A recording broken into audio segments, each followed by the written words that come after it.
থেকে শুনছি শুধু একটাই স্লোগান, ইসলাম ছিল ইসলাম আছে থাকবে ইসলাম।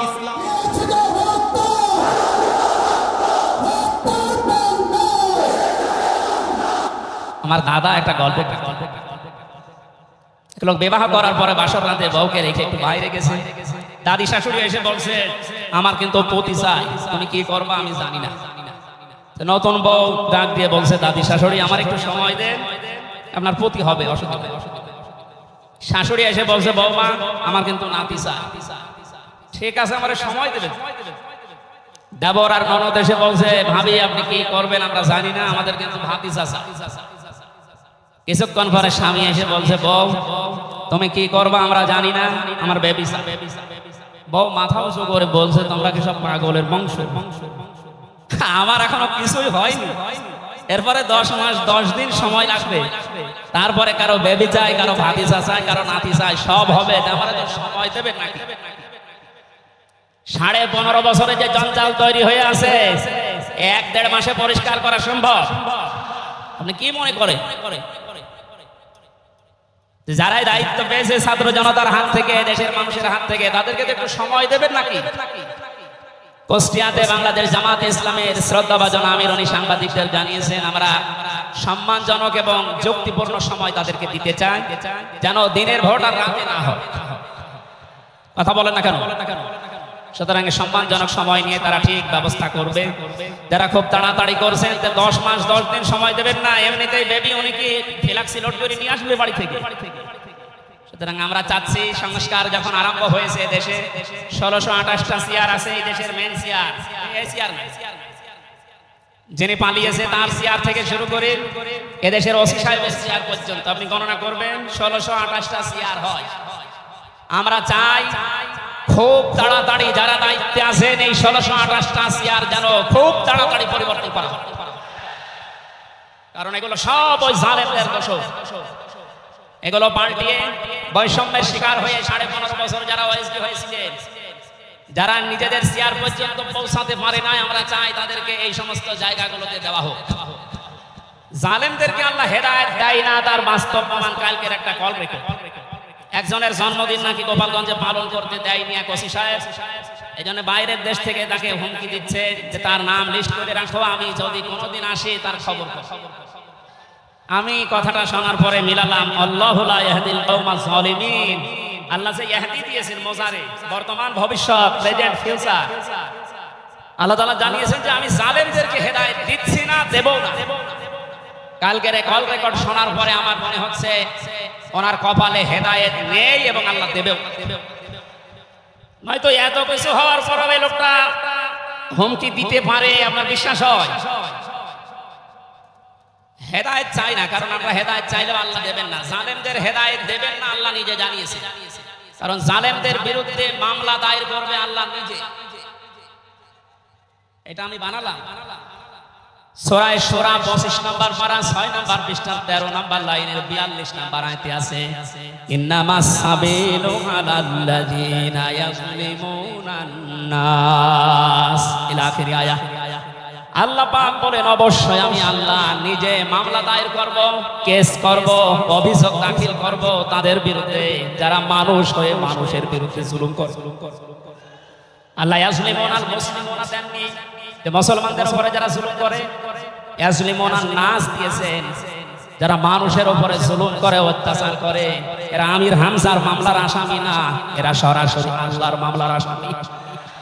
1628 জন যারা ছিলেন আর আপনারা কিন্তু বাংলাদেশের কারো মামলার আসামি না, সবাই এখন আল্লাহর মামলার আসামি। মামলার বাতি যত বড় হয় মামলা তত কঠিন হয় এবং জামিন পাওয়াও কিন্তু কঠিন হয়। আপনারা জানেন আমি 3টি বছর জেলে ছিলাম। আমার যে মামলা ছিল আমার মনে হয় যদি সাজাও লাগিয়ে দিত সর্বোচ্চ 3 মাস, কিন্তু মামলার বাদী যেহেতু একেবারে আল্লাহর ওলি, এই জন্য বহুবার মামলা সিএমএম কোর্ট, জজ কোর্ট, হাইকোর্টে ওঠার পরও বলে না হবে না। এই কয়েকদিন আগে মামলা আমার সব খারিজ হয়ে গেছে।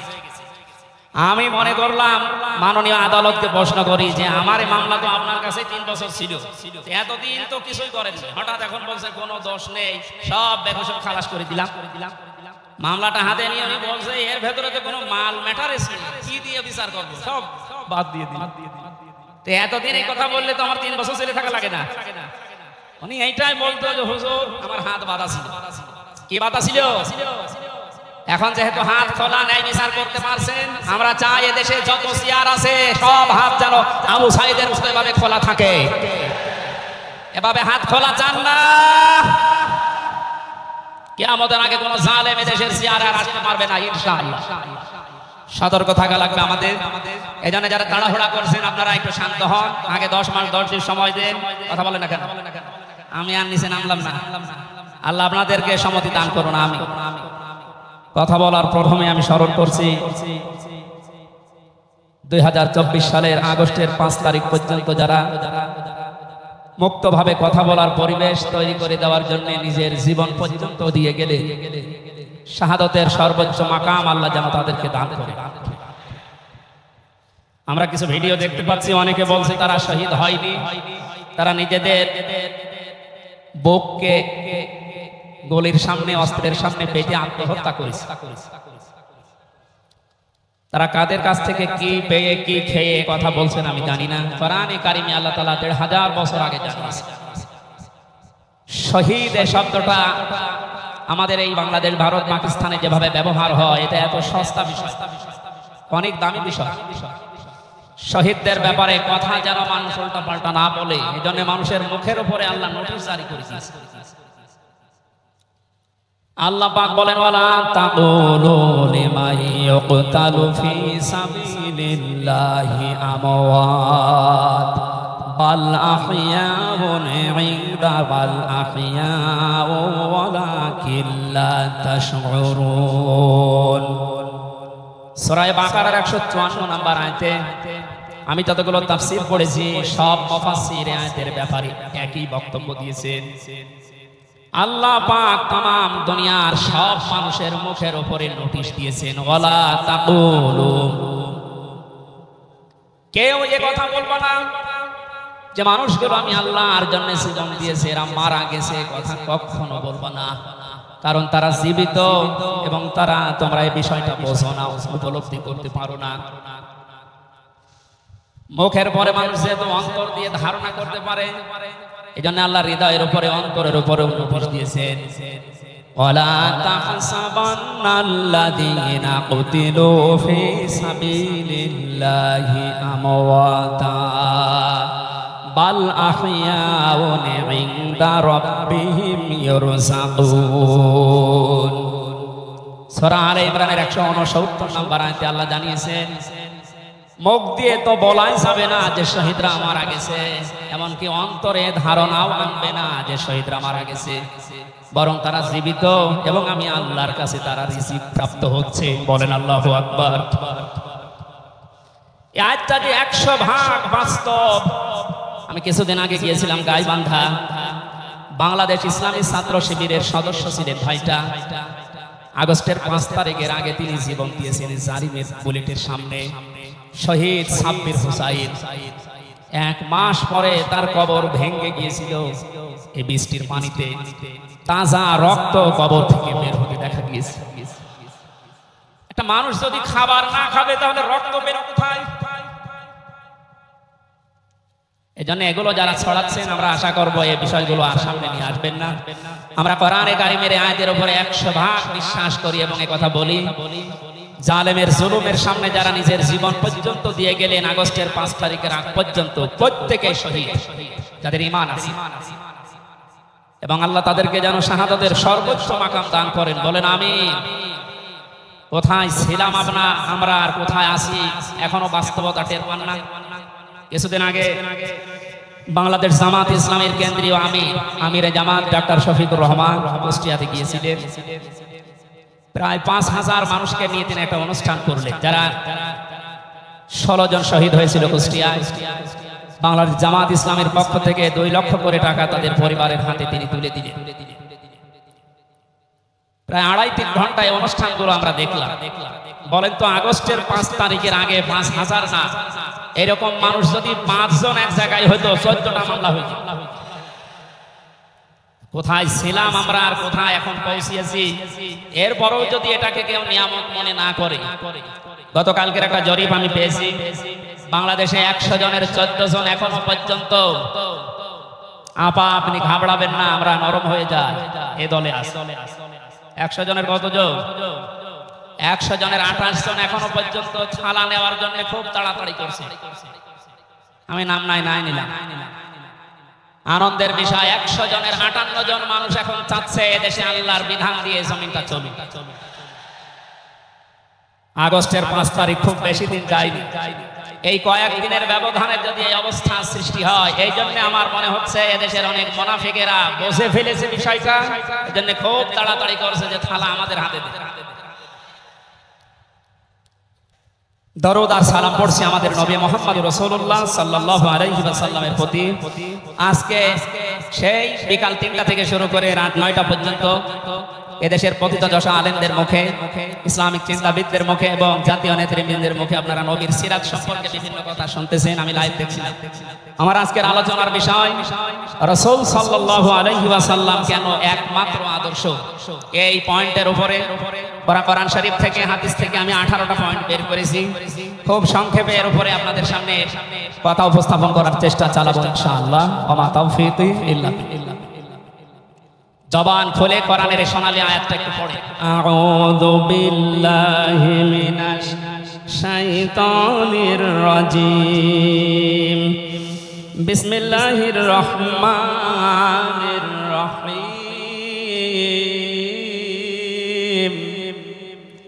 লাকাদ কানা লাকুম ফি রাসূলিল্লাহি উসওয়াতুন হাসানাহ। সাদাক্তা ইয়া রাব্বানা।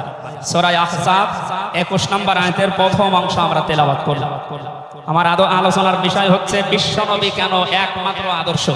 এই পৃথিবীতে বহু মানুষকে আমরা আদর্শের সৈনিক হওয়ার ঘোষণা দিতে শুনি।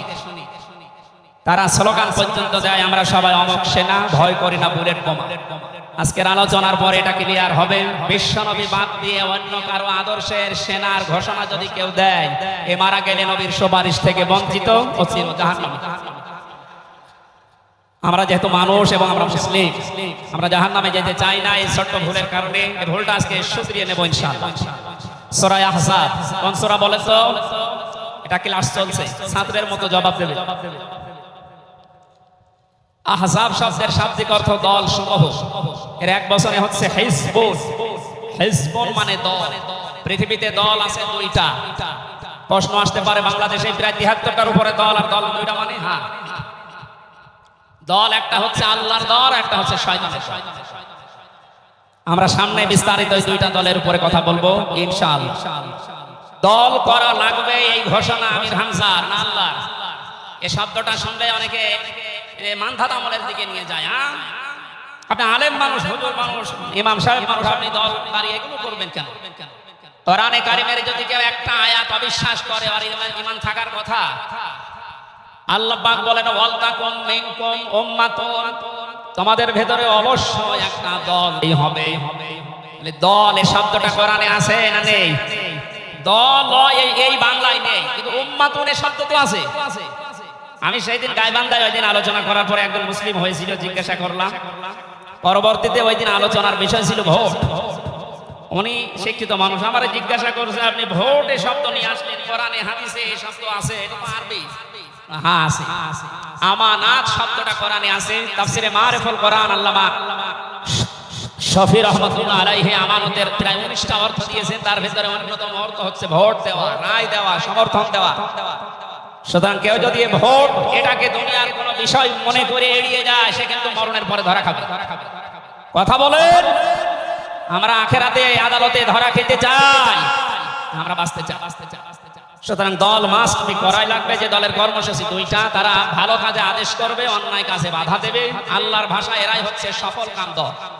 এদেশে যত দল আছে এই 2টি কর্মসূচি কারা পালন করে আপনি অবশ্যই দেখতে পাচ্ছেন।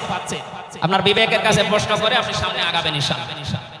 তাহলে নবীজি আমাদের জন্য একমাত্র আদর্শ কেন? এর 1 নম্বরে আমি পেয়েছি তার জীবনটা আমাদের কাছে পরিষ্কার। এই কারণে পৃথিবীতে আমরা যত নেতা নেত্রীকে মেনে চলতে দেখি, যে কোনো রাজনৈতিক দলের নেতা নেত্রী আপনি হন, ওই রাজনৈতিক দলে যাকে মানেন তার চরিত্র জীবন আপনার কাছে কিন্তু পরিষ্কার না। কথা বলে না কেন? আমি নাম ধরেই বলছি, আওয়ামী লীগ যারা করতেন, এখন আওয়ামী লীগের দেশে আছে কিনা আমি জানি না, আছে বললাম যে 14%, ওরাও এখনো পর্যন্ত তওবা করে ফিরে আসার চেষ্টায় আছে। আল্লাহ যেন তাদেরকে তাওফিক দেয়। আর যদি হেদায়েত না থাকে দোয়া করেও তো হবে না, আল্লাহ যেন তাদেরকে মায়ের কাছে পাঠিয়ে দেয়। একটু আসতে বলেন ভাই, এটা জোরে বলার দরকার নেই। জীবনী পরিষ্কার হওয়ার কথা বলছিলাম।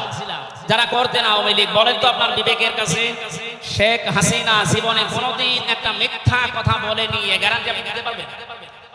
না না, এই কথা বলা ভুল হয়ে গেল। ওনার সারা জীবনে কোনো সত্য কথা আছে কিনা আমার এই 33 বছর বয়সে তো আমি কোনো সত্য কথা ওনার কাছ থেকে শুনলাম। কথা বলতে ওটা নয়, বাদ দিলাম। আমি আর একজনের ধরি, বিএনপি যারা করে, খালেদা জিয়া জীবনে একটা মিথ্যা কথা বলেনি, এ কথা আপনি গ্যারান্টি দিতে পারবেন? জামাত ইসলাম যারা করে তারা এ কথার গ্যারান্টি দিতে পারবেন যে মরহুম শহীদ মতিউর রহমান নিজামী জীবনে মিথ্যা কথা বলেনি? বলেন না। চরমোনাই পীরের মুরিদ যারা, তারা কি গ্যারান্টি দিতে পারে সৈয়দ রেজাউল করিম জীবনেও মিথ্যা কথা বলেনি?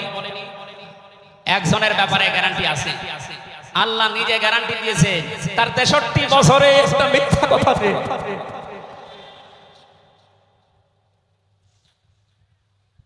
এই জন্য বিশ্বনবী আমাদের একমাত্র আদর্শ হওয়ার কারণ এই যে জীবনে 63 বছরে একটাও মিথ্যা কথা বলেননি। জোরে বলেন আল্লাহু আকবার।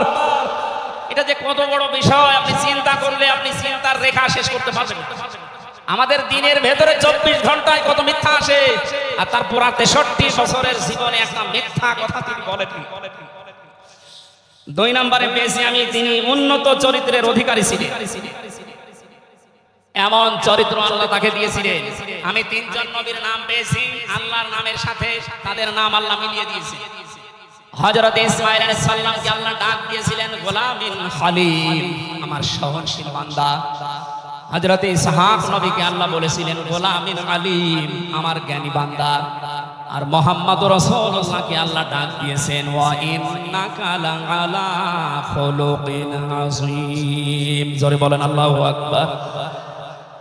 বৃষ্টি হচ্ছে না বাইরে? এখানে ওঠাউঠি করেন কেন? বসেন বসেন।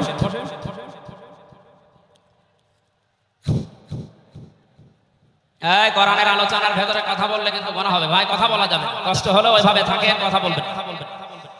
3 নম্বরে পেয়েছি আমি সূরা ইউনূসের 58 নম্বর আয়াতে আল্লাহ তাআলা জানিয়েছেন বিশ্ব নবী তোমাদের জন্য একমাত্র আদর্শ হওয়ার কারণ তিনি শ্রেষ্ঠ সম্পদ।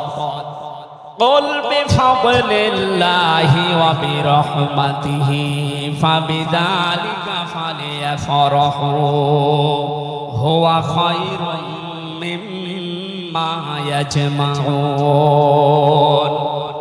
নবী আপনি বলেন তাম দুনিয়ার মানুষেরা যা গাইন করে যায়, সিদ্ধ করে যা অর্জন করে, যা কিছু আনন্দে আছে, আমি আল্লাহর কাছে এই পৃথিবীর শ্রেষ্ঠ সম্পদ হচ্ছে আপনি। জোরে বলেন আল্লাহু আকবার।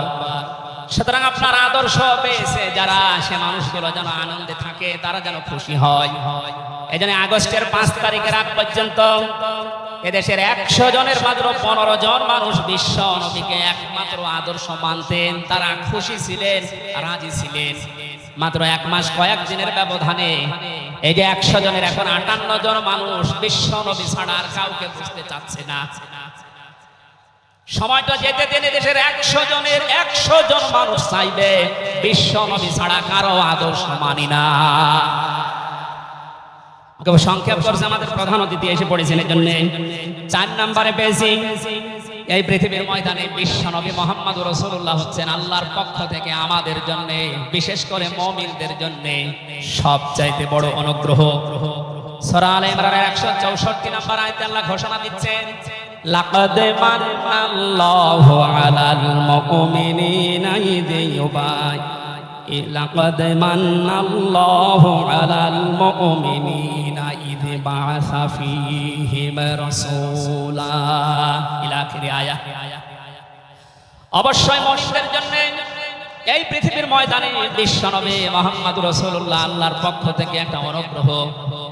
আমরা এক একটা আয়াতের ভেতরে বিভিন্ন তাফসীর অনুযায়ী যত কথা আল্লাহ জানিয়েছেন নবীর সম্পর্কে, এই প্রচন্ড গরম আপনাদের কষ্ট হবে যেন আমি খুব সামারাইজ করছি। 6 নম্বরে পৃথিবীর ময়দানে বিশ্বনবী একমাত্র আদর্শ হওয়ার পেছনে কারণ এই, তিনি গোটা জাহানের জন্য ছিলেন একমাত্র রহমত। সূরা আম্বিয়ার 107 নম্বর আয়াতে আল্লাহ এই ঘোষণা দিয়েছেন, ওমা আরসালনাকা ইল্লা রাহমাতাল লিল আলামিন। বলেন আল্লাহু আকবার। আল্লাহ আলম বলেন না যে শুধু পৃথিবীর জন্য, আলামিন যত জগৎ আল্লাহ বাজিয়েছেন আর যত জগতে আল্লাহর যত সৃষ্টি আছে, এতানাজ্জালুল আমরু বাইনাহুন্না, প্রতিটি জগতে ওই সৃষ্টি অনুযায়ী আল্লাহর বিধিবিধান নাজিল হচ্ছে। যেখানে যেই সৃষ্টি আছে প্রত্যেকটা সৃষ্টির জন্য মুহাম্মদুর রাসূলুল্লাহ হচ্ছেন আল্লাহর পক্ষ থেকে রহমত। বলেন সুবহানাল্লাহ। সেই রহমতকে হযরতে হালিমাতুস সাদিয়া চিনেছিলেন। কোলে নেওয়া থেকে শুরু করে বাড়ি পর্যন্ত যেখানে নিয়ে গেছেন, সিরাত ইবনে হিশাম বলছে সব জায়গায় হালিমাতুস সাদিয়া বিশ্ব নবীর মাধ্যমে আল্লাহর রহমত পেয়েছিলেন। সিরাত বিশ্বকোষের ভেতরে পেয়েছি আল্লাহর নবীকে হযরতে হালিমাতুস সাদিয়া যেদিন কোলে তুলে নিলেন, হযরতে হালিমা বলেন আমার স্তনে দুধ ছিল না। মুহাম্মদুর রাসূলুল্লাহকে কোলে নেওয়ার সঙ্গে সঙ্গে আমাদের স্তন, আমার স্তন দুইটাই দুধে পরিপূর্ণ হয়ে গেছে। আমি ডান স্তন তাকে দিলাম, তিনি পান করলেন। বাম স্তন তাকে দিয়েছি, সঙ্গে সঙ্গে তিনি মুখ বের করে নিলেন। হযরতে হালিমা বলেন আমি একবার, দুইবার, তিনবার মুহাম্মদুর রাসূলুল্লাহর মুখে আমার স্তন দিয়েছিলাম। তিনবারই মুহাম্মদ সাল্লাল্লাহু আলাইহি সাল্লাম স্তন থেকে মুখ বের করে নিয়েছেন। চোখের ইশারা দিয়ে যেন আমাকে বসাতে চাই, মা হালিমা জোর করেন কেন? ডান স্তন এটা আমার অধিকার ছিল, আমি পান করেছি। বাম স্তন এটা আমার অধিকার না। আমি জানি আপনার একটা সন্তান আছে, তার নাম আব্দুল্লাহ, এটা আমার দুধ ভাই আব্দুল্লাহর অধিকার। ও মা হালিমা, পৃথিবীতে আমি ভাইয়ের হক নষ্ট করার জন্য আসি না, এসেছি ভাইয়ের হক ফিরিয়ে দেওয়ার জন্য।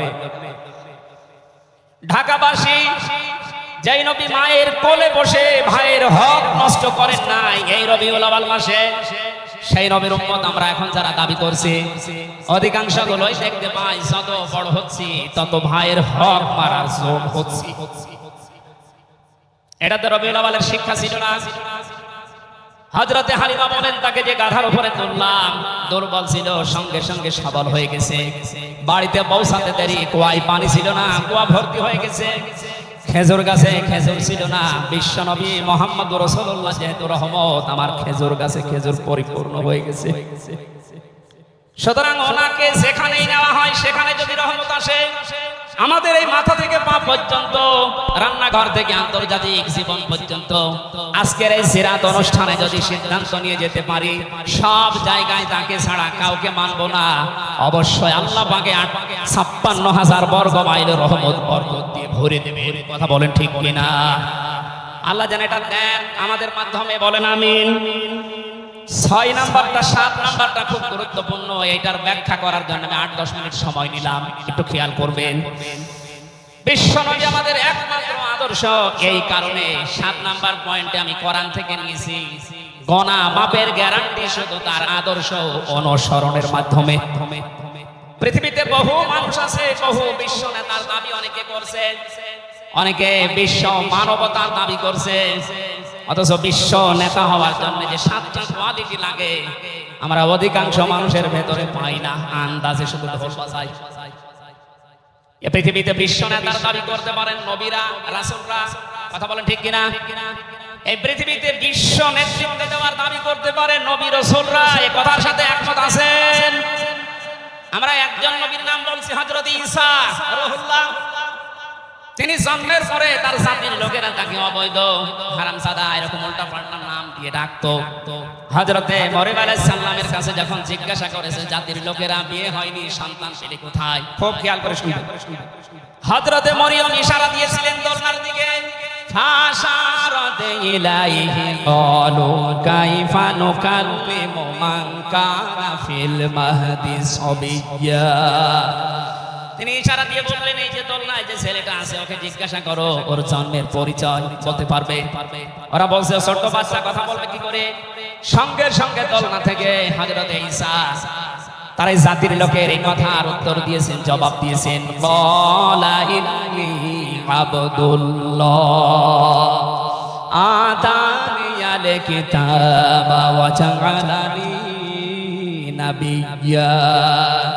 وجعلني مباركا أينما كنت وأوصاني بالصلاة والزكاة ما دمت حيا الله أكبر দলনা থেকে হযরত ঈসা বললেন আমি অবৈধ সন্তান না, আমি জারজ না, আমি আল্লাহর বান্দা।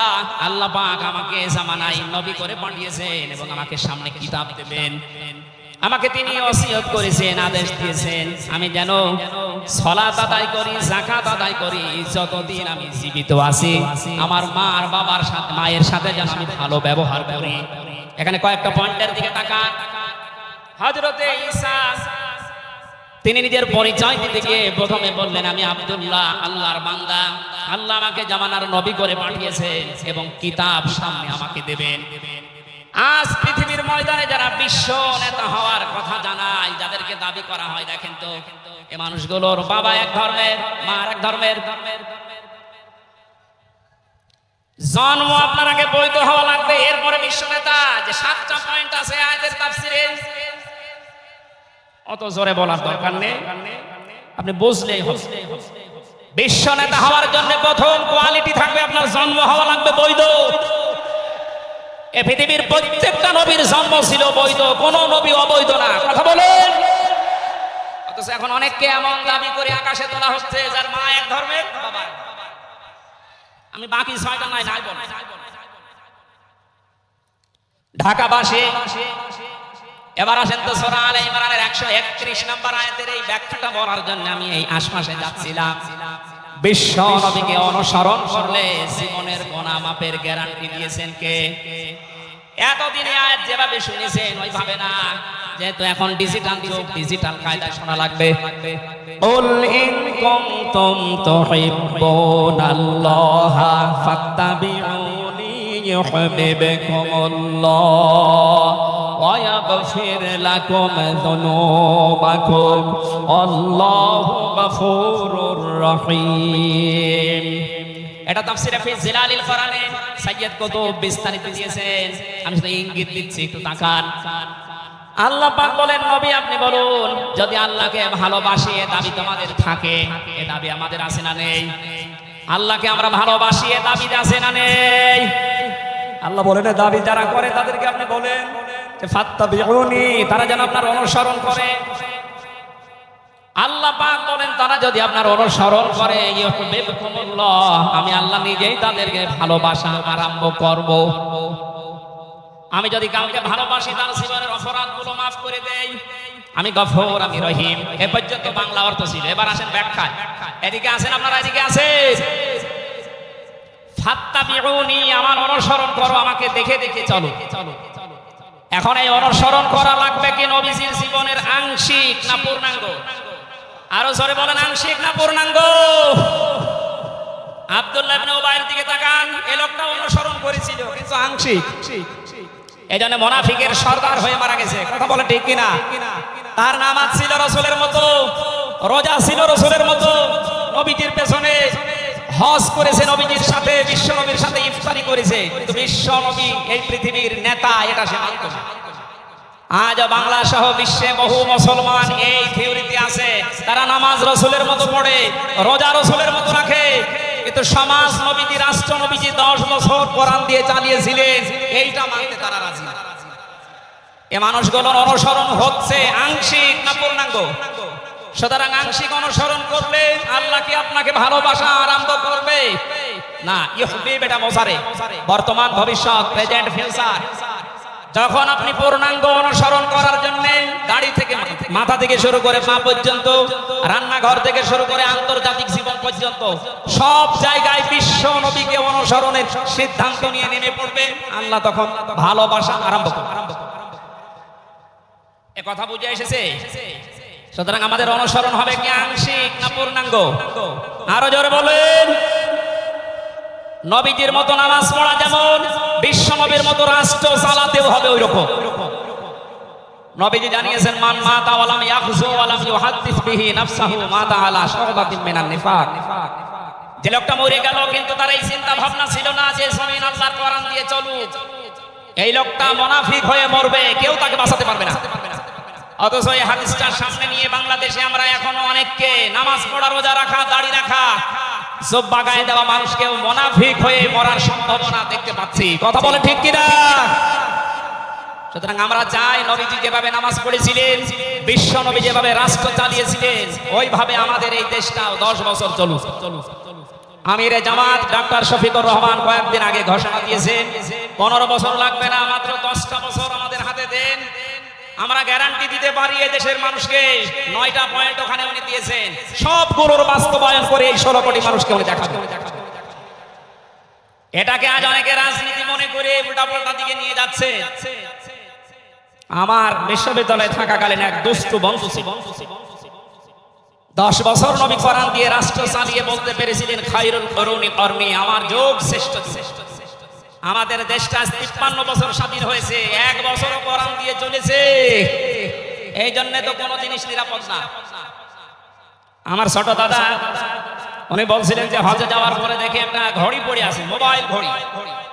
চিন্তা করলাম নেব না, মনের ভেতরে ভয়, যদি ধরা পড়ে যায় তাহলে তো মানুষ, এ দেশে তো ধরা পড়লে আবার হাত কেটে দেবে। দেশে যাওয়ার পরে মানুষ বলবে হাজী সাহেব চোর, এই ভয়তে নিলাম না। কি করি, অতক্ষণ দাঁড়িয়ে থেকে কেউ নেয়ও না, কারো পায়ের নিচে পড়ে আবার নষ্ট হয়ে যাবে। তুলে নিলাম এদিক ওদিকে তাকিয়ে। হারানো জিনিস যেখানে জমা দেয় ওই জায়গায় জমা দিই। ওনারে জিজ্ঞাসা করলাম ভাই মোবাইলের দাম কেমন হবে? উনি আমার বলছে ইয়া হাজিউল হজ্জা তাইনা বিলাদুকা, হে হাজি দেশ কোথায়? দাদা বলে জি তুমি বাংলাদেশ থেকে এসেছি। আপনার বাংলাদেশের টাকার মান অনুযায়ী এই ঘড়ি মোবাইলের এটা দাম হবে 72,000 টাকা। কত? 72,000 টাকার মোবাইল পড়ে আছে, ঘড়ি কেউ নিচ্ছে না। এদেশে থাকবে? বলেন, সাধারণ মানুষের কাছে থাকা দূরের কথা, দরবেশের কাছে থাকবে 36,000 কোটি টাকা। আমার মনে হয় আমার 33 বছরের জীবনে গণনা করে শেষ করতে পারবো না। পদ্মা সেতু আরেকটা বানিয়ে এখনো 4,000 কোটি টাকা রাষ্ট্রে থেকে এসেছে। কথা বলুন, দরবেশ যদি এই করে, যেগুলো ধরবেশ ওগুলোর চরিত্র কি বলে? এই জন্য এই বন্ধুটা আমার বলছিল, আমি রামজা, আমি কুষ্টিয়া থেকে যাচ্ছিলাম ঢাকাতে, একটা নর্মাল পথে ছিল, হঠাৎ আমার পেটে গন্ডগোল। সিরাজগঞ্জ রোড পার হওয়ার পর ড্রাইভারকে বললাম যে ভাই একটু দাঁড়ান, আমি নেমে যাবো, আমার পেটে গন্ডগোল। ড্রাইভার বলছে গাড়ি থামবে না, একেবারে জায়গা মতো থামবে। আপনার যদি বেশি অসুবিধা হয় যে পেছনে সিট খালি আসে, বসে বসে আল্লাহ বলছে আমার পেটে গন্ডগোল, আল্লাহ থামে। পেছনে যে দেখি কয়েকটা সিট খালি পড়ে আছে, পলিথিন দেয় বমি করার জন্য, একটা নিলাম। 2 সিটের মাঝে বসে ওই কাজ করে। চিন্তা করলাম এটা যদি রেখে চলে যায় তাহলে আমাদের বদনাম হয়ে যাবে। পকেট থেকে একটা সাদা রুমাল ছিল, ওইটা বের করে টাইট করে বাঁধলাম। পেছনের সালানা খুলে ফেলে দেব। আল্লাহর ইশারা পেছনে আসছিল মোটরসাইকেল। পড়বে কি পড়বে, একেবারে মোটরসাইকেলের সাইকেল। বলছে জানলা দিয়ে তাকিয়ে আছি, দেখলাম মোটরসাইকেল ওলা এদিকে ওদিকে তাকিয়ে। ও মনে করছে নতুন রুমালে থপ করে পড়লো কি। এই রুমাল যখন নতুন, ভেতরের জিনিস মনে হয় নতুনই হবে। ও বলে তুলে নিল, ও বাড়ি যে টের পাবে এটা কোন নতুন জিনিস। এই জন্য বলছে হামজা, আমাদের দেশে পায়খানা পর্যন্ত নিরাপদে নেই, এর বাস্তব প্রমাণ আমারটা। অথচ আমিরে জামাত গ্যারান্টি দিয়েছেন চুরি থাকবে না, শুধু পায়খানা না, 36,000 কোটি না, 36 পয়সাও চুরি হবে না। 10 বছরের জন্য ছেড়ে দেন দেশটা। আপনারা ওনার সাথে একমত কিনা? কারা কারা ওনাদের হাতে দিতে চান দেখি? লিল্লাহি তাকবীর।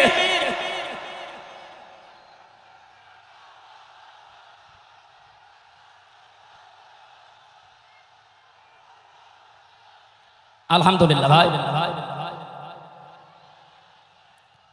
এটা রেকর্ড হচ্ছে। এটা শুধু এই সামিয়ানার নিচে নেই, 18 কোটি মানুষ শুনতেছে। যারা এই ময়দানের থেকে হাত তোলা দেখে তারাও হাত তুলেছে। আমরা চাই এই হাত যেন আল্লাহর জন্য আপনারা তুলেন, মানুষকে দেখানোর জন্য না। সুতরাং আমরা যদি বিশ্ব নবী মুহাম্মদ রাসূলুল্লাহর অনুসরণ আংশিক করি, আল্লাহর ভালোবাসা পাওয়া এখন আমরা আরম্ভ করিনি। এই হিসাবে দেশের অনেক পীর, অনেক ইমাম, অনেক খতিব, অনেক আলেম, অনেক জনতা এখনো আল্লাহর ভালোবাসা পাওয়া আরম্ভ করেনি। গুনাহ মাফ, জান্নাত তো দূরে কথা।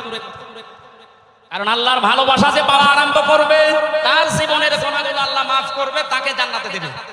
সুতরাং রাসূলুল্লাহ আমাদের একমাত্র আদর্শ হওয়ার কারণে তাকে অনুসরণ করলে এই গ্যারান্টি পাওয়া যায় যে জীবনের গুনাহ আল্লাহ মাফ করে দেন। জোরে বলেন সুবহানাল্লাহ। 9 নম্বরে পেয়েছি বিশ্ব বিশ্ব নবীর সাথে কেউ যদি বেয়াদবি করে তাহলে সে ধ্বংস হয়ে যাবে। আপনি তাকান, তার আপন চাচা আবু লাহাব, এরা যদি সিরাতুন নবী মাহফিল, আমাদের ঢাকাতে এগুলো হয়তো নেই, এগুলো চট্টগ্রাম আর সিলেট বিভাগে বেশি পাওয়া যায়। রবিউল আউয়াল মাস আজকে শেষ, এ মাস আসলেই অনেককে দেখি নবীর জন্ম নিয়ে, নবীর মিলাদ নিয়ে আনন্দে আত্মহারা হয়ে যায়। পরিষ্কার ভাষায় বলছি, বাংলার মানুষেরা নবীর মহব্বত, নবীর ভালোবাসা মাস্ট বি লাগবে, কিন্তু নবীর জন্ম নিয়ে, নবীর মিলাদ নিয়ে যদি কেউ শুধু আনন্দ করে মেতে থাকে, নবীর আদর্শ কোনো খোঁজ নেই, আপনি এই মুহূর্তে জেনে নিতে পারেন যে আপনি জাহান্নামী। তার প্রমাণ নবীর আপন চাচা আবু লাহাব আর আবু তালেব। এই দুইজন চাচা নবীর আদর্শ পেয়ে খুশি ছিল না, তারা নবীর জন্ম পেয়ে খুশি ছিল। নবীর মিলাদে, নবীর জন্মে তারা এত খুশি হয়েছিল, আবু লাহাব নিজের কাজের মেয়েকে পর্যন্ত আজাদ করে দিয়েছিল। আবু তালেব নিজের সন্তান হযরতে আলীকেও কাছে রাখতো না। আল্লাহর নবীর জন্মে লোকটা এত বেশি খুশি হয়েছিল, যতদিন পর্যন্ত তার আন্ডারে ছিল নবীজি, ততদিন নিজের ছেলে বাদ দিয়ে বিশ্ব নবীকে কাছে রেখে ঘুমাতো। অথচ তাদের পুরা দুইজনের জীবন আমি পড়ে দেখেছি। দুইজন চাচা, বিশ্ব নবী মুহাম্মদ রাসূলুল্লাহর দুইজন চাচা শুধু নবীর জন্ম মিলাদ নিয়ে আনন্দে ছিল, আদর্শ পেয়ে তারা আনন্দ করে নাই, মেনে নেয় নাই, জন্য দুইজনে জাহান্নামী। বলেন নাউজুবিল্লাহ। সিস্টেম অপর পৃষ্ঠায় দেখুন, আরো দুইজন চাচার নাম আমরা জানি, হযরতে হামজা, হযরতে আব্বাস রাদিয়াল্লাহু তাআলা আনহুমা। এই দুইজন চাচা শুধু নবীর জন্মে মিলাদে খুশি ছিলেন না, তারা নবীর আদর্শ পেয়ে খুশি হয়েছিলেন, এই জন্য দুইজনেই জান্নাতি। বলেন সুবহানাল্লাহ। হযরতে হামজা, হযরতে আব্বাস যে জান্নাতে গেছে কোনো সন্দেহ আছে? আল্লাহ কোরআনের আয়াত নাযিল করেছেন তাদের নামে, রাদিয়াল্লাহু আনহুম ওয়া রাদু আন। আল্লাহ পাক বলেন আমি তাদের উপরে রাজি হয়ে গেছি যেমন তারা আমার উপরে রাজি। সুতরাং হযরতে আব্বাস, হযরতে হামজা দুইজনেই নবীর আদর্শ মানার কারণে জান্নাতি।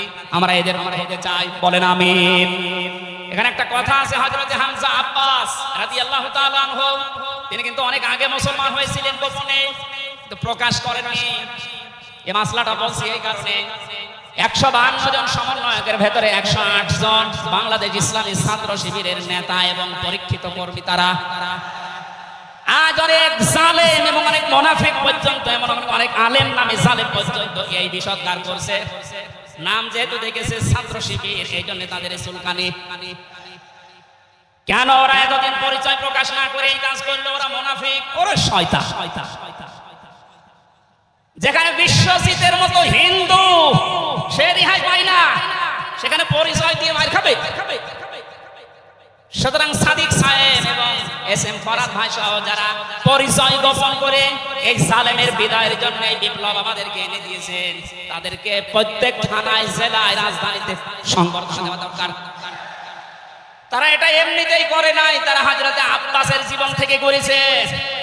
অথচ হযরত আব্বাস রাসূলের বিরুদ্ধে বদরের ময়দানে বিরুদ্ধে যুদ্ধ করার জন্য আবু জাহেলের পক্ষ নিয়ে গিয়েছিল, অথচ তিনি ওই সময় মুসলমান।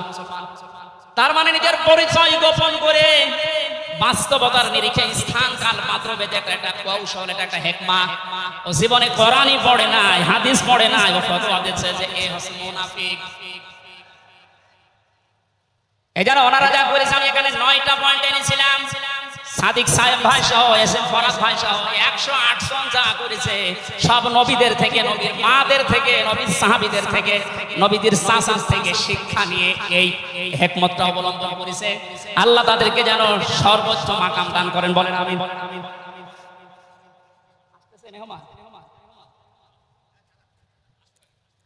বেয়াদবি করলে যে মানুষের জীবন ধ্বংস হয়ে যায় রাসূলের সাথে, তার প্রমাণ পেয়েছি নবী যে চাচা আবু লাহাবের জীবন থেকে। বিশ্ব নবী যখন সাফা মারওয়া এই পাহাড়ের উপরে উঠে দাওয়াত দিচ্ছিলেন, এই লোকটা ডাক দিয়ে বলেছে, তাব্বালাকা আলিহাদা জামাতানা ইয়া মুহাম্মদ, হে মুহাম্মদ তুমি ধ্বংস হয়ে যাও। তাফসীরের কিতাবে সূরা লাহাবের তাফসীরে পড়েছে, আবু লাহাব মুহাম্মদুর রাসূলুল্লাহকে শুধু ধ্বংস হয়ে যা এ কথা বলে নাই। সামনে একটা পাথর ছিল, পাথরটা হাতে নিয়ে নবীজির দিকে ভাবে নিক্ষেপ করেছিল। ও ঢাকাবাসী খুব খেয়াল করে শোনেন, এখানে আমার 2টা পয়েন্ট আছে। আবু লাহাব 1500 বছর আগে মুহাম্মদুর রাসূলুল্লাহর দিকে যে পাথর নিক্ষেপ করেছিল, তাফসিরে ফি জিলালিল কোরআন মুফাসসির লিখেছেন সাইয়্যিদ কুতুব যে নবীজির সামনে পাথরটা পড়েছিল, নবীজির শরীরে লাগে নাই। আল্লাহ পাক সঙ্গে সঙ্গে তার জন্য কোরআনের আয়াত নাযিল করলেন, শুধু এই হাতের জন্য না, তাব্বাত ইয়াদা আবি লাহাবি ওয়া তাব। ইয়াদানে ছিল শব্দটা, ইয়াদা দিয়ে বসন আল্লাহ দিয়েছেন, অথচ আবু লাহাব পাথর নিক্ষেপ করেছিল কয় হাত দিয়ে? আরো জোরে আরেকবার বলেন। আল্লাহ যে তার দুই হাতই ধ্বংস করে দিলেন। জবাব দিয়েছেন মুফাসসির এইভাবে, আবু লাহাব যদি এভাবে পাথর নিক্ষেপ করেছিল এক হাত দিয়ে, কিন্তু তার বাম হাত একটু নড়াচড়া করে সাপোর্ট দিয়েছিল। আপনি যদি এখান থেকে একটা কোনো কিছু নিক্ষেপ করেন এভাবে, এই হাত দিয়ে শুধু কাজ হবে না, এই হাত নড়াচড়া করে সাপোর্ট দেবে। আল্লাহ এইটাও সহ্য করেন নাই। নবীজির বিরুদ্ধে যারা অবস্থান নিয়েছে, যে যতটুকু তার সাথে যারা সাহায্যে ছিল, সহযোগিতা ছিল, আল্লাহ তাদেরকেও ধ্বংস করে দিয়েছেন। এই 15.5 বছরে আল্লাহর নবীর আদর্শকে, তার শিক্ষাকে, শিক্ষা ব্যবস্থা থেকে ডাইরেক্ট ডান হাতের মতো, অনেকে বাম হাতের মতো পেছন দরজা দিয়ে নাড়াচাড়া করে উল্টিয়ে ফেলেছিলেন। এই কথা বলেন না কেন? হযরত আবু বকর আর নবীজির সেই সারে গারে সুরের সেই ঘটনাটা আমাদের শিক্ষা ব্যবস্থায় এক অবস্থায় এগুলো তুলে ওখানে বাবার জীবনী বসিয়েছেন।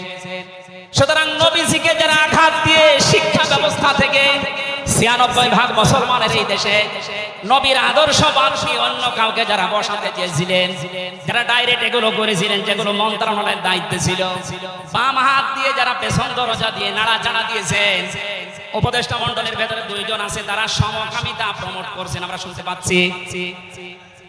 পাঠ্যপুস্তকে যে পরিবর্তন আনার চেষ্টায় আছেন, 96% মুসলমান কিন্তু ঘুমিয়ে যায়নি, এরা এখনো জেগে আছে। আমিরে জামাত কুষ্টিয়ায় সেদিন ঘোষণা দিয়েছে, দেশের মুসলমানেরা এখন আর 5 তারিখের আগের মতো ঘুমিয়ে নেই, সব সজাগ আছি আমরা। আরো জোরে বলেন। সুতরাং যারা ডান হাত দিয়ে চেষ্টা করছেন আল্লাহ বিরোধী, রাসূল বিরোধী, মানবতা বিরোধী এই কাজগুলোকে প্রমোট করার জন্য, বাস্তবায়নের জন্য, আর পেছনের দরজা দিয়ে যারা বিভিন্ন নাম নিয়ে আবু লাহাবের বাম হাতের মতো নাড়াচাড়া দিচ্ছেন, আল্লাহ পাক যদি ধরে আবু লাহাবের মতো ডান হাত বাম হাত সব কিন্তু ধ্বংস করে ছাড়বে। এই জন্য আমরা সাবধান বাণী উচ্চারণ করছি। এগুলোই যারা আছেন, আমি নাম নিলাম না, ছাত্র জনতা যেভাবে আপনাদেরকে উপদেষ্টা বানিয়েছে, আপনি 152 জনের 108 জনের দেখতে পারছেন না। এই মানুষগুলো কি চায়? 108 জন না, আমি 152 জনের সাথে যোগাযোগ রেখে দেখেছি, সবাই চায় এদেশে আল্লাহর বিধান চালু। এই রবিউল আউয়াল মাসে রাসূলের চরিত্র যেভাবে শুনি, ওটা যেন বাস্তবে দেখতে পাই, সেটা চালু হোক। 53 বছর তো দেখলেন, বাবা চালিয়েছিল, দুর্ভিক্ষে মরেছে অনেকে, আমি দেখি না, আমার তো 33 বছর, এই মুরব্বীরা দেখেছি। স্বামী চালিয়েছিল অনেকের চাচা চালিয়েছে 9 বছর, ভাবি চালিয়েছে, এমনকি বউ চালিয়েছে, এটা তো দেখলাম। এখন শুধুমাত্র কোরআন দিয়ে চললে, নবীর আদর্শ দিয়ে চললে দেশটা কেমন দেখা যায় এটা দেখতে বাকি আছে। এটা আপনারা দেখতে চান না সামনে? আমার জীবনের সবচাইতে বড় শখ, আকাঙ্ক্ষা, তামান্না এইটা, চর্ম চোখে যেন আল্লাহ আমাকে দেখায় যে 56,000 বর্গ মাইল তার কালাম দিয়ে চলছে। এটা দিয়ে চললে যে কেমন দেখা যায়, এটা মিনি জান্নাত হয়ে যাবে। আপনি বিশ্বাস করেন, এটা মিনি জান্নাত হয়ে যাবে। অনেকের এখনো পর্যন্ত শ্বশুর ভয় দেখাচ্ছে। আমির জামাত সেদিন বলেনি যে শ্বশুর ভয় দেখাচ্ছে মেয়েদেরকে, যে তোমাদের ঘরবন্দি করে রাখবে। অনেকে যারা ডাইল খায়, মামা বাবা খায়, লাল পানি খায়, এরা কি খাবে? দেশটা যদি কোরআন দিয়ে চলে, নবীর আদর্শ দিয়ে চলে, পুরো দেশটা হয়ে যাবে মসজিদের মতো। মসজিদে প্রবেশ করলে যত বড় বিড়ি খোর হোক, যত বড় ডাইল খোর হোক, যত বড় বাবা খোর হোক, আর লাল পানি যেই খায়, ওই পরিবেশে গেলে কেউ কি চাইবে যে একটু লাল পানি খাই? কারণ পরিবেশটা রহমত দিয়ে ভরপুর। কথা বলেন ঠিক কিনা? এজন্য মসজিদে প্রবেশ করতে হলে আল্লাহর রহমত আমরা কামনা করি। আল্লাহুম্মা আফতাহলি আবওয়াবা রাহমাতিক, পুরো জায়গাটাই রহমত দিয়ে ভরপুর। আল্লাহর কোরআনের বিধান সেখানে চলে, এজন্য পুরো জায়গাটা রহমত দিয়ে ভরপুর করা। এই দেশটায় যদি আল্লাহর বিধান চালু হয়, রাসূলের আদর্শ চালু করতে পারি আমরা, পুরো দেশটা হয়ে যাবে মসজিদের মতো। তখন আর লাল পানি খেতে, বিড়ি খেতে আপনার মনে চাইবে না। আপনি জান্নাতি হয়ে মারা যেতে পারবেন, এই গ্যারান্টি আমরা দিতে পারি। সুতরাং আমরা রাসূলের সাথে কোনো বিয়াদবি যেন না করি। আমার মনে হয় মেহমান এসে গেছে আমাদের মাঝখানে।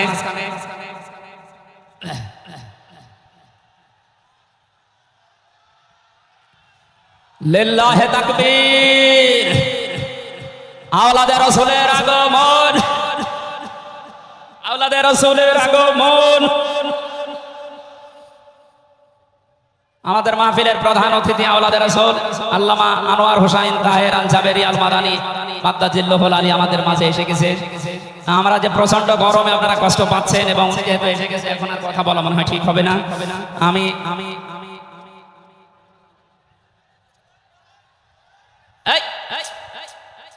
এখানে যা বসা আছে সব আমার উস্তাদের উস্তাদ। এই জন্য আমি কথা বলতে চান, পয়েন্টগুলো শেষ করছি। 10 নম্বরে পেয়েছি তিনি শরীয়ত প্রণেতা, হ্যাঁ বললে হালাল, না বললে হারাম, সুতরাং তার সম্মান অনেক বেশি। 11 নম্বরে তিনি ছিলেন দাঈ ইলাল্লাহ, তিনি ডাকতেন শুধুমাত্র আল্লাহর দিকে। কার দিকে? আমি একটা পয়েন্ট এখানে বলি, খুব খেয়াল করে শুনবেন। সূরা হামিম সেজদার 33 নম্বর আয়াতটা এতদিন যেভাবে শুনেছেন ওইভাবে না, একটু ভালো করে খেয়াল করে শুনুন। আল্লাহ পাক বলেন, আমার আহসানু কাওলাম মিম্মান দাআ ইলাল্লাহি ওয়া আমিলা সালিহান ওয়া ক্বালা ইন্নানি মিনাল মুসলিমিন। ওই লোকটার কথার চাইতে আর উত্তম কথা কে বলে দুনিয়ায়? যে লোকটা আল্লাহর দিকে মানুষকে ডাকে, নিজে ভালো ভালো কাজের আঞ্জাম দেয় আর নিজে পরিচয় ওপেন করে যে আমি একজন মুসলমান। আমি কি বাংলার মুসলমানের? আপনি আয়াতের দিকে 3টা বিষয় খেয়াল করেন। এদেশে কম বেশি আমরা 96% যেহেতু মুসলমান, এই জন্য আল্লাহর দিকে আমরা ডাকি, এটা আমি মেনে নিলাম। 2 নম্বরে ভালো ভালো কাজের আঞ্জাম আমরা নিজের জায়গা থেকে হলেও কম বেশি দিতে পারছি বা দেই। 3 নম্বরে যেটা ওয়াকালা ইন্নানি মিনাল মুসলিমিন, আমি মুসলমান, এই ঘোষণা দেওয়ার মতো পরিবেশ এই দেশে এখনো আসে নাই। কথা বলেন, এখন এমন জায়গা অনেক আছে যেখানে আমি মুসলমান এই কথা বলা এখনো সম্ভব না। সুতরাং আয়াতের 3 নম্বর এটা যদি বাস্তবে চর্মচোখে দেখতে চান যে আমি মুসলমান, এই পরিচয় দিয়ে আমি এই পৃথিবীতে টিকে থাকতে চাই, তাহলে এই দেশটা কোরআনের হাতে দেওয়া লাগবে, মাস্ট বি। কথা বলেন ঠিক কিনা? সুতরাং আমাদের এখন থেকে ডাক হবে কোনো পীরের দিকে না, কোনো বাবার দিকে না, আমাদের একমাত্র ডাক হবে আল্লাহর দিকে। জোরে বলেন আমিন। 12 নম্বরে বেশি তিনি যুদ্ধবন্দীদের সাথে এমন ভালো আচরণ করতেন। ইয়ামামা একজনের নাম পড়লাম হাদিসের পাতায়, বিগ লিডার ছিলেন এই লোকটা, সামামা ইবনে ওয়াসাল রাদিয়াল্লাহু তাআলা আনহু। বদরের ময়দানে তিনি ধরা পড়লেন, সাহাবীরা তাকে বেঁধে রেখেছে মসজিদের ভেতরে খুঁটির সাথে। নবীজি এসে বললেন, সামামা কেমন লাগে তোমার, কি আচরণ আমার কাছে আশা করো? লোকটা বলে, মুহাম্মদ সাল্লাল্লাহু আলাইহি সাল্লাম আপনি আমাকে মেরেও ফেলতে পারেন, ছেড়েও দিতে পারেন।